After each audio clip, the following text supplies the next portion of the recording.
This is the Leadership Podcast, and we study leaders. This is episode 455, featuring Kasey D'Amato, business leader and holistic coach.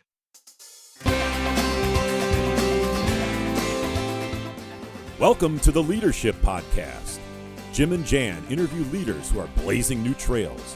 They'll read the bestsellers, they study trends, they'll provide thought leadership and the latest research when it comes to inspiring and leading others.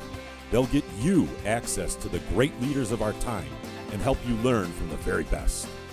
Now your hosts, Jim Vasilopoulos and Jan Rutherford.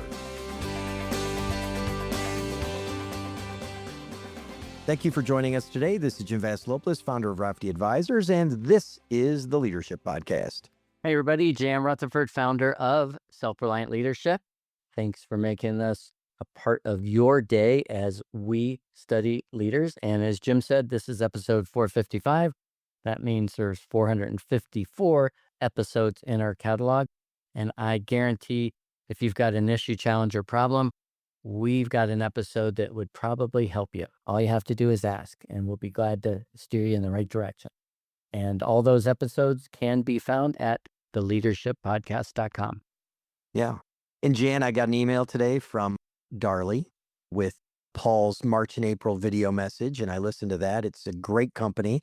They're our sponsor, and they afford us the opportunity to have these great dialogues with people like Kasey.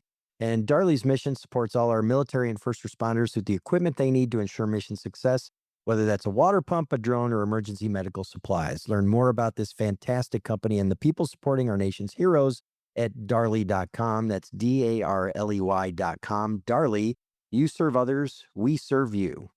Thanks, Jim. And today we're pleased to have Kasey D'Amato on our show. She has over 20 years of experience in the business world, from launching a dermatology division and founding a global skincare brand to building a multi-seven-figure real estate portfolio. She helps leaders align life and business for success.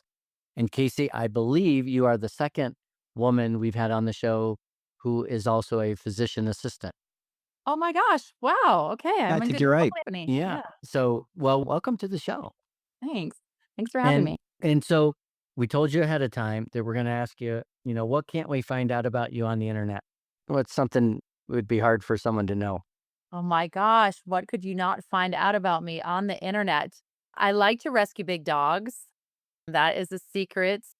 My husband and I rescue big dogs that sometimes have not the nicest track record of behavior. We like to rehabilitate them.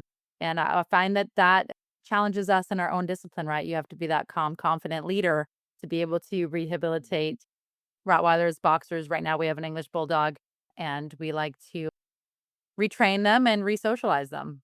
Wow. And then you find another home for them. Mostly we keep them. Oh, We don't have the heart to give them back. so how many dogs do you have?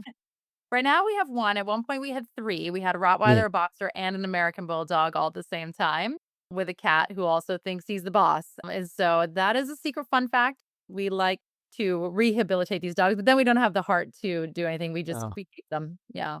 I have a client that I don't know the name of the dog. I was just his office and it came up to my waist, the back. And not that I'm a tall man, but it was like a St. Bernard, but really fluffy. And the sweetest thing. I mean, it was like a giant little puppy, even though it was like 3 years old. But it was way cuddlier than my Sheltie, who's Yeah. tiny. Oh, yes. Awesome. Well, good. Well, we're glad to have you on the show. So let's just kind of jump right in. We have not had a lot of guests that use the word holistic. You have a holistic leadership mastery framework that emphasizes integrating business success and personal fulfillment. And I was just saying today, I encounter very few people who I would consider fulfilled and content. Correct. So I'm wondering how you help leaders balance these priorities of personal fulfillment and business success with this framework. Yes.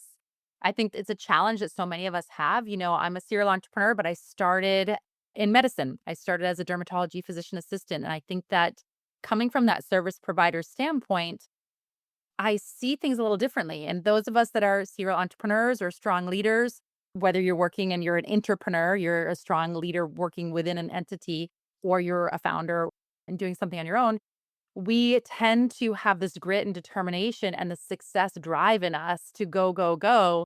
And then we neglect whether it's our health, mental or physical health, or maybe we're neglect our relationships, or maybe we're just completely neglecting the fact that we're no longer finding joy and fulfillment or purpose in the journey, right? We've lost that North Star vision of what are we even doing this for? I had this conversation last week with someone who's highly successful from a financial standpoint, very, very successful president of a company. And he said he's probably about 55 years old. And he said, sometimes I just wonder what's the point? Like, I just bought the third house in Aspen and we've got the company jet and all these things. It's beautiful from a financial standpoint. But he said, sometimes I just wonder, like, now what? I don't have to work, but I couldn't just sit on the beach and do nothing. I'm not ingrained to do that. But I also at the same time wonder what's the point. And so, that's something for me that is really important to look at the leader as in a holistic approach. So we have business acumen, right? That's one quadrant of leadership, in my opinion. It's mastering how to run a business, cash flow, KPIs, all the things.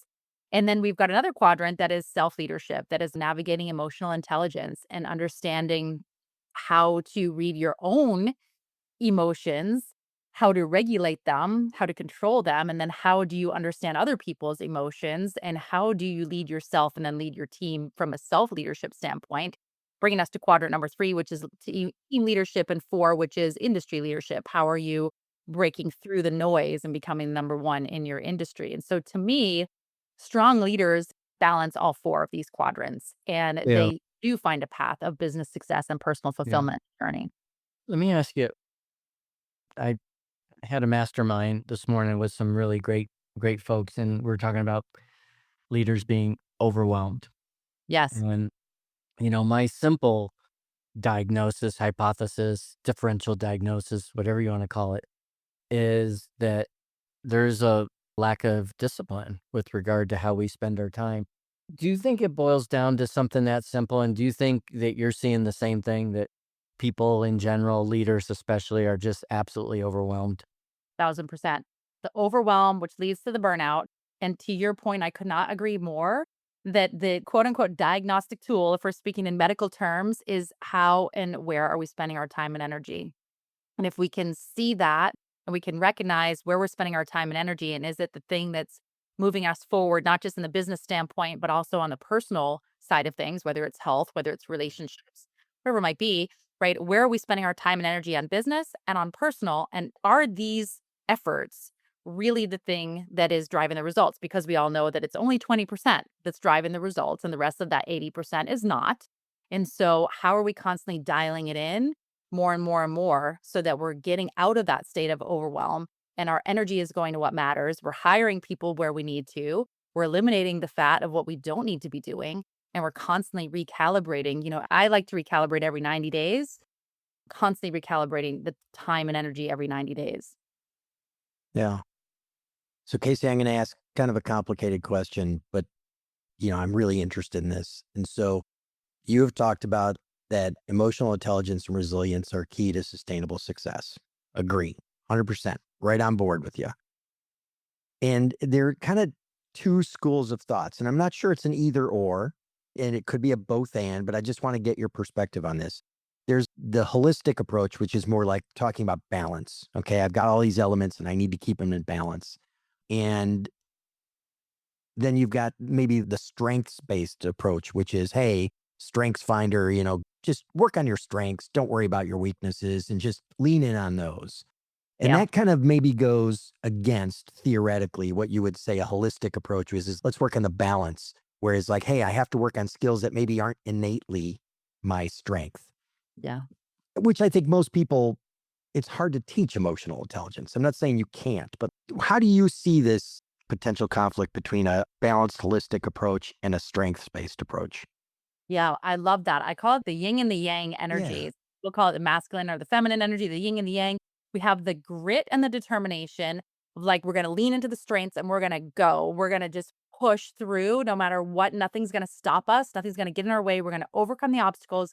We're going to go and we're going to become the strongest leader and we're going to become the most successful in our space, right? And we're going to lead other people and create this amazing impact and change. The flip side of that energy is what are we neglecting in this process? There is something on when we are laser focused on that primary target, we are doing exactly that. We're laser focused. We are honed in on that thing. But life isn't just that one thing. Life is all the things. So, what are we neglecting in that process? Are we going to wake up in 1 year, 2 year, 3 year, 5 years and be like, yes, we did that thing. We focused on our strength and we crushed that goal. But what about everything else? What about our relationships? What about our personal health? What about our, personal wealth building and investing? What about all the other things that are not specifically business related? And so what are we avoiding by laser focusing on the one goal? What are we avoiding in the other elements of our life that we might have some regrets down the road if we completely ignore and avoid these things? And if we are ignoring them and avoiding them, why? Are we avoiding our relationship because it's not the right relationship? Are we avoiding wealth building strategies or investment strategies or something else because we don't understand money and all of that? Like, what is the thing that we are not addressing? Or maybe it's something related to our team. Maybe it's communications with our team. We say the team isn't good. Maybe they're not. Maybe they're inexperienced, or maybe the training isn't there, or maybe we're not empowering them. What is it about the emotional intelligence? Maybe we're not understanding what makes them tick as humans and what's going to light them up. To answer your question, the first step in that resilience to overcome the challenges is to just be aware that we are setting that target goal. We're going to shoot for it, but be aware that there is life outside of that goal. And so we don't want to have complete blinders on. We sort of want to have the sunshades on. So we're seeing our periphery and we're making a conscious decision. We're saying, I know that that is out here in left field. I'm not ignoring it. I'm just focusing on this thing for this period of time. It all comes back to time. This is the thing that's going to get my attention for this 90 days, 180 days. But then I'm going to give a ton of attention to my relationships, my health. So there might be a season that we're pushing, but we're not completely neglecting everything else, in this longer journey. So That makes theoretically, I totally get that. It makes so much sense. Even you package it all up, it's like, yeah, of course, because we have this holistic mentality. But let's just say I'll use a really terrible golf analogy here. Like, I like hitting my woods and my wedges, but I don't like hitting my irons. Okay. Yep. Yep. So, yeah, I play golf and I don't use my irons that Just much. forget the Okay. iron. Right. But you're saying, like, hey, we need to have a holistic approach. You Yeah. need to use your irons too. Okay. Yeah. If you really want to achieve your goals, you need to do that. What is it that you do with people to get them to say, you need to hit the irons instead of just being in your You need to comfort hit the zone? iron. Because if we don't hit the irons on, I only know a little bit about golf. What if we are playing on a course that the woods aren't going to make shape? What if it's a par three? We have to play with irons. Now we're in a circumstance that we need to lean on this skill set and we don't have it because we've only been playing with the one club in golf. So we mastered that. But what if we are in a circumstance that we can't anticipate and there's another environment now we need to lean on a skill set and now we don't have it? And I think that that is really what it comes down to with emotional intelligence. The more that you can pay attention to your emotional state, the more you can recognize what you're avoiding and why, the stronger you will be. It doesn't mean you have to face it. Doesn't mean you have to learn how to play with your irons right now. Just being aware, just being conscientious of like, I'm making a conscious choice to only play with my woods. I realize that there could be a course one day that the woods aren't going to be appropriate and the irons are going to be better. And I'm making this choice. So the first step is just being aware and then making that choice of I'm going to choose this for this reason and I'm going to accept the consequence. Yeah. You guys totally lost me on the golf stuff. I have no idea what you're talking about. I think it's sticks and little balls. I don't know. Kasey, I want to ask you something, and I'm going to say to our listeners, if you're a listener, I'd love to hear from you when I ask this question. It occurred to me, that most of the guests we have on the show are doing their life's work. They're chasing their dream. They're fulfilled. They're content. They're happy. My guess is there might be a few people listening to the podcast that feel like they're on the hamster wheel in the rat race. Yeah. Just an assumption. So I want to hear from the audience. Is that a bad assumption? But I'm wondering, so you were a physician assistant, then you created a skincare brand, then you became a leadership coach. Those were big, bold Yeah. risks and chances. And I'm guessing you're more fulfilled today than when you were doing something else. And I'm Yes. wondering what happened in your mind that led you to make those choices And might you have advice or counsel for people that feel like they're not leading a good life It's today? time. Yeah, it's time for the change. Yeah, I am definitely the queen of reinvention, that's for sure. So, going into medicine and practicing medicine for a long time, the first business I started, I still have to this day, before the skincare, was a consulting business for medical practices. I still have that business as well. And then I started the skincare company and we raised some capital. We partnered with an international distribution and launched that overseas and eventually made a soft exit. I would say we're still silent partners within that business entity. I took some time off and decided that I would come back and I wanted to be an executive coach, leadership coach, and help people grow and change it and step into their 2.0 versions of themselves. Because to your point, sometimes you feel like you're on that hamster wheel. I know that was me many times. You get to a point where you feel that you have mastered your craft. You're at the top of the game. You're doing the same thing every day. And as much as you like what you do, you like the people that you're serving. I know for me, I loved practicing dermatology. I love my patient community and my colleagues. But there became a point in time that I was sort of like, is this everything? Like, I don't know. Is this all there is to life, to come into the same office for 40 or 50 years and be here 9 to 5 serving my patients? I love them. I love what I do. I still miss some elements of it to this day. But there were some things in me that I wanted to experience something new and different. I wanted a challenge. I wanted a new intellectual challenge. I wanted to be able to explore myself and other people in new and innovative ways. And I think that's what a lot of us feel, that we hit this point where we think, okay, we worked really hard to get here. It's a big move to take a pivot like that, to walk away from a career, like a career trajectory where we've achieved some things in our life. It's a big, scary move to step into something else. But I think at some point you just know in your gut, I'm meant to do maybe something a little bit different here. I'm Well, meant to impact people in a bigger way. yeah. Well, you listen to your gut. Hey, I have to ask you a side note. You don't still like have skin refrigerant on your desk, and anytime someone says, "What's this?" You're zapping them. I For mean, Zap, are, I try to avoid chasing people around with the liquid nitrogen or, skin biopsy needle or a Botox needle. Well, people would like it if I chase them with a Botox needle, but I don't do that. yeah. Well, I mean, boy, the times I've said, "Hey, what are you afraid of Yeah. in coaching sessions? What are you afraid of, and why aren't you being bold?" I know Jim's got to follow up, but before we do, just want to remind everybody. Jim mentioned at the very beginning, Paul Darley, their headline on their website: "Trusted Solutions for First Responders and Warfighters." And the subtitle on that website is "Four Generations of Industry Leadership, plus a laser sharp focus on quality and service, is woven into the Darley DNA." And that's our sponsor that we are really proud of. And again, we appreciate the fact that they sponsor this so that we can continue to study leaders. So again, thank you to the good folks at Darley. Yeah. Hey, Jan, how many years have we been doing this now? It'll be 9 on June 16th. 9 on June 16th. So here's something funny. Like I was writing something down and I have a little note card. I was writing something down as you were talking. And I was starting to write hamster wheel as you said it. And I was just like, holy cow, you know? Yeah. Mind meld. It's Yeah, Irish and Greek mind meld. it's That's ugly. It's scary. ugly, but hopefully it makes for a good podcast.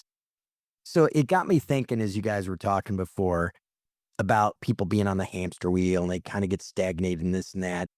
What I think was interesting, Kasey, as you were talking, is a lot of times we tell people, like, well, to figure out what's next, you have to figure out your purpose. But what Right. you were saying is, no, I didn't know my purpose. I just Yeah. knew it wasn't this. And for some people, that's an easier move. I think you described a mentality that tracks with a lot of my career changes, a lot of my big pivots. But I know it's tough for most people to just be like, well, if I don't know what's next, how could I know what's next? Like, talk us through that process that you coach people through. And what are the critical elements that people should consider as they look at maybe a 2.0 or a 3.0 version? Yes. I'm a big proponent of disconnecting in a big way. When you're getting ready to make a big pivot, I'm a big proponent of either taking a sabbatical, whatever you need to do to set yourself up financially so that you're going to be comfortable making that shift. Or even if you can take a few week vacation and truly turn everything off. But I'm a big proponent of getting out of your home environment or your current work environment to figure this out about yourself. Because when we're in our routine and we're on the hamster wheel, it's very hard to see outside of that. And I'm a big proponent of getting out of town. And I actually recommend out of the country in some place where you can turn your phone off. And if you can do it for a week, if you can do it for a couple of weeks, if you can do it for a month, then this will allow you to look inward into yourself. After about 5 days, it takes about 5 days when you are traveling before your mind stops thinking about work and about your home responsibilities. That's when the magic starts to happen. So this Boom. experience really, in my experience, this needs to be more than 5 days where you can disconnect. It's hard. It's really hard for most people. They're going to listen to this and be like, that is crazy. My life is crazy. That's impossible. But I promise if you can figure out a way to do it, even if it's a week, you will discover things. And I don't mean go on a booze cruise every night, right? I mean, go someplace where you can do some reflection. It can be another culture, it can be something where they're speaking another language. You're just enjoying the experience. You're enjoying other foods. Maybe you're speaking a language and you're doing a lot of thinking. You're not really checking your emails and you're really thinking about what do I like or not like about my current situation? What has gotten me here? What have been my successes and things that I'm so proud of to get myself here? And what is the thing that feels like is the more? What feels like there could be more? There could be something else for me that excites me and lights me up. And it might not be specific. It might not be one job or one career path, just might be something that's more broad stroke, like you want to serve people more, or you want to be able to have more upward momentum, or you want to be able to impact the greater good in a more profound way. But if you think about these things in broad categories and you think about, okay, could I apply this thing into my current world, or is this going to require like a massive shift? And when you're outside of your home environment and you force yourself to get a little bit off the screens and technology, things really become clear. And I know it's hard. We're all busy and it's really hard to make these things happen. But I still do this. I started doing this in 2010. And my husband and I still do this a couple times a year to regain clarity and make sure, are we on the path that we want to be on? Purpose, business, and life. Are we 100% aligned in our relationship, our careers, our businesses, our ventures? We have multiple ventures at any time. Are we feeling good about everything? If we're feeling great, good, or does something feel off? Are we burnt out, stressed out, not enough time? Something feels off. We're going to fix it and we're going to fix it in that time. So that is my secret. I've done this now for 15 years. And I think that that is the best way to get clarity. Yeah. So I know there are people who can do this on their own. Okay. Take the 5 days away, take the 2 weeks. You can do it on your own, think it through. And I know there are some people who can't. Right. For someone who probably can't, Yeah. is there, and I'm going to give you an exceptionally tough thing, but yeah, my guess is you know the answer already. Is there one question you should ask yourself before, let's say you prepare yourself to go on your little excursion? Is there one question you should ask yourself and put in your head and say, this is the question I need to come back with an answer to? Mm, that's good. Yeah. And I mean, it's a simple question. Am I happy? I mean, it's just Mm. easy. It's so simple. And like, that's it. Am I happy? Is this life the life I want? Is this the life I dreamed of? Am I happy? Mhm. Yeah. More than a few times we've had guests on the show that have said, some way, shape, or form, hey, what you really got to do is get out of your own way. Mhm. Do you think that's the biggest roadblock, or do you think there's something else for creating your own business, scaling a business, getting off the hamster wheel? I mean, looking at your values. Give us some life advice here. It's us. It's definitely us. We are our own problem for sure. We look in the mirror, like, and it's always, what is it that I could be doing better as a leader of my team? What could I do be better leading myself, like my health journey? And if it's something that we're struggling with, then get help. I have a philosophy about surrounding yourself with 3 level of who's.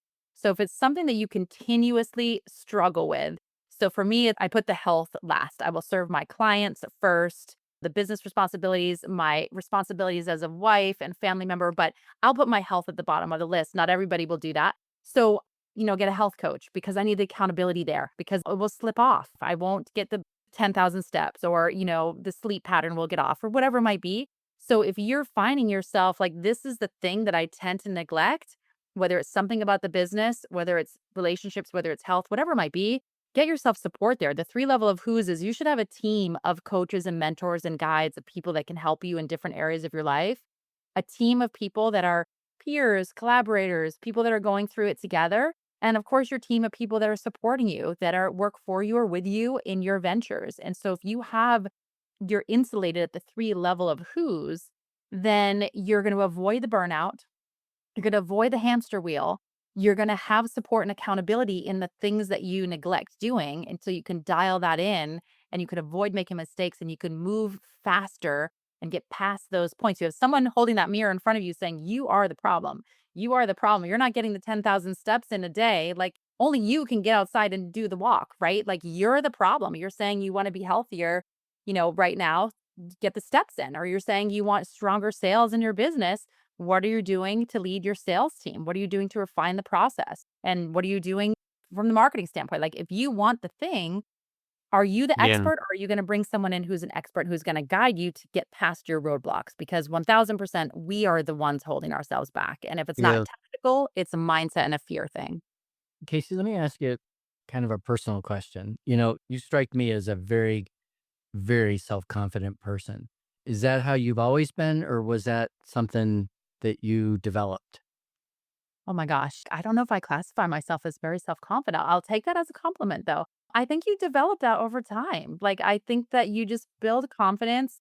And I think that it's to some level, you have to step into your confidence if you want anybody else to take you seriously.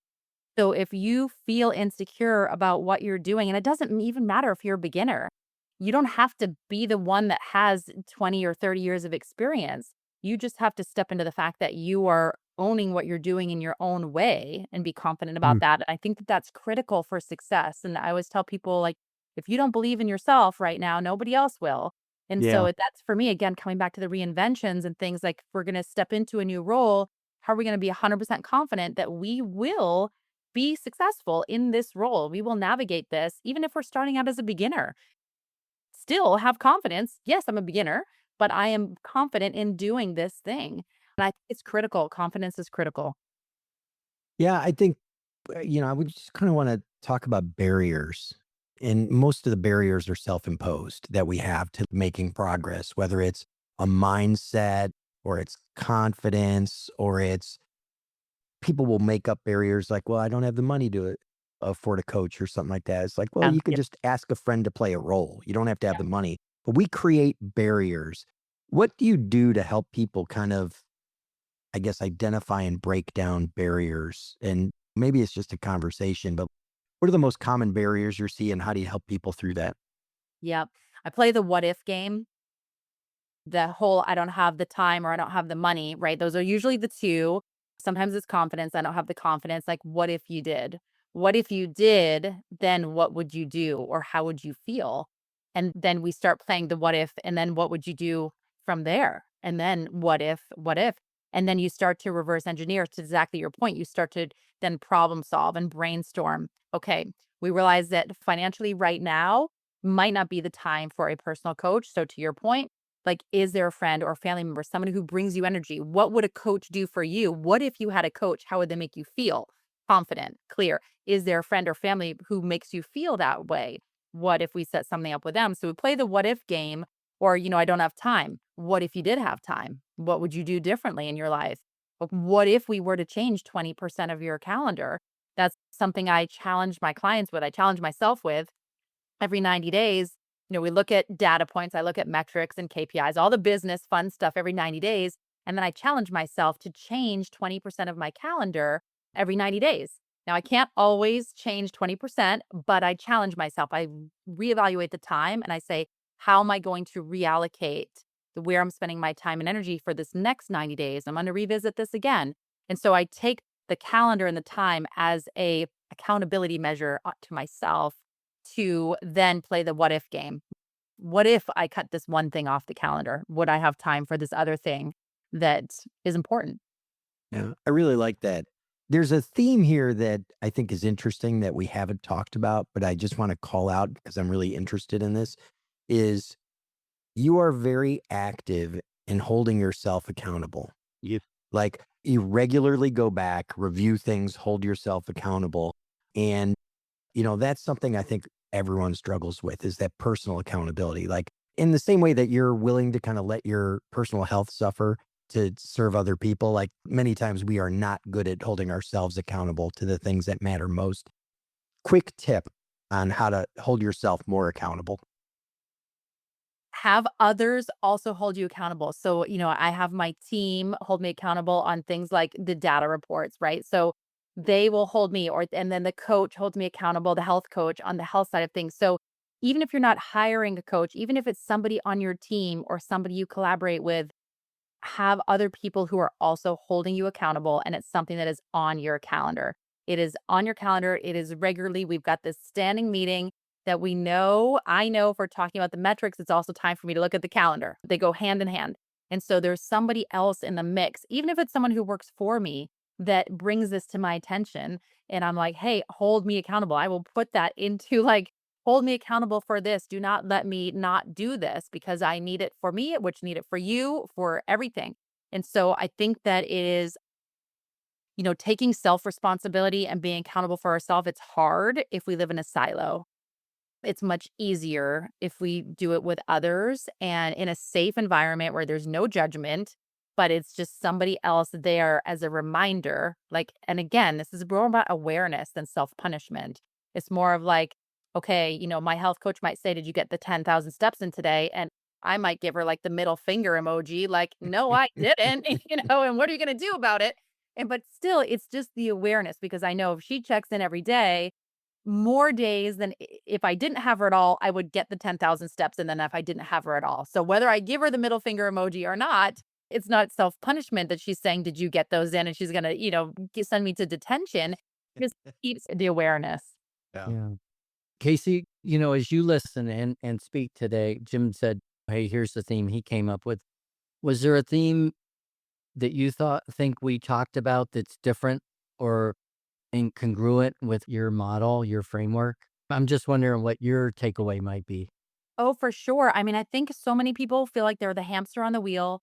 So many people feel the burnout, and so many people don't know what their next step is. They feel they're on this path and they're not sure. Is it going to be a pivot? Is it going to be an expansion? Is it going to be something that they're adding to their life? Or is it something they're replacing something in their life with something new? And I think that's the biggest takeaway in when we're talking about leadership in general. We're always evolving as leaders. And so as leaders, we naturally are always thinking, well, kind of what is next? And is the next going to be a big change or is it going to be a smaller change? And what feels right about that to us for both our business and our life, purpose and fulfillment. Yeah. Last question. When you look at the careers you've had, what's the common thread? Oh, wow. I think the common thread for me that lights me up the most is serving others. It's why I went into medicine. With the skincare business, I didn't feel as much as I was passionate about those products and the formulas that we created and the scientific research that we invested. There was something massively missing about that venture for me, which was serving others. That is just ingrained in me. I want to help people. I want to stop on the side of the road if somebody gets hurt and help them. And I really get lit up by serving others and seeing other people rise up and spread their wings and fly and do something that maybe they felt that they couldn't do or something that was holding them back. And now they're finally doing it. And that, definitely is my purpose and mission. And that's where I felt the most successful. And even practicing dermatology is how I made people feel more than treating their acne or, their skin cancer or treating with their Botox wrinkles. It's how they felt when they left. They felt good. They felt that someone was cared about them and taking care of them. And they had a little spring in their step. If I could brighten their day, then I served my purpose. So. Well, Kasey, I think you helped a lot of people today. Thank you for being on the show. Yeah, thanks for having me. It was a lot of fun. For our listeners, that's all we have for you this week. We'll include ways for you to connect with Kasey in our show notes. So make sure to visit us at theleadershippodcast.com. And remember, when you have balance in your life, work becomes an entirely different experience. There is a passion that moves you to a whole new level of fulfillment and gratitude, and that's when you can do your best for yourself and for others. Cara Delevingne. Thanks for listening to the Leadership Podcast. To listen to more shows or to access the books and content discussed on this show, be sure to visit theleadershippodcast.com. The material in this podcast is copyright by Rafti Advisors and Self-Reliant Leadership and must have written approval before commercial application.